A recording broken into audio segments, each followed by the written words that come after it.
Hrvatski radio. Kronika dana. Zastupnici u Europskom parlamentu imaju poseban fond za predstavljanje svoje zemlje kulturnim sadržajima. Tu mogućnost prvi je put iskoristila i hrvatska eurozastupnica Ivana Maletić na zanimljiv način.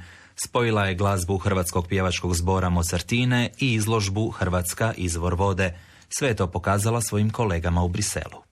Mi smo preko programa Visitors organizirali dolazak djevačkog zbora Mozartine i po prvi put u stvari iskoristili sredstva iz programa Visitors, ali smo pozvali vrlo konkretno djevački zbor da predstavimo Hrvatsku sa te jedne glazbene perspektive u Briselu, Europskoj uniji. Inače smo razmišljali o tome kako predstaviti Hrvatsku u Europskom parlamentu i željeli smo nekako istaknuti nešto što je posebno važno, vrijedno i lijepo u Republici Hrvatskoj, ali smo onda nekako razmišljajući došli do toga da je ipak voda jedan od izuzetno vrijednih resursa koje imamo.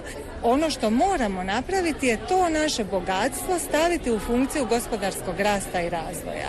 I upravo je to ono što je naša poruka i želja. Dakle, sad smo tu organizirali događaj da u stvari kažemo da je bitno staviti vodu kao prioritet, njeno očuvanje i njeno korištenje, komercijalizaciju, ali ne u smislu privatizacije, da se vodi da posebno mjesto i poseban značaj, jer je to naš bitan, važan resurs koji može potaknuti rast i razvoj.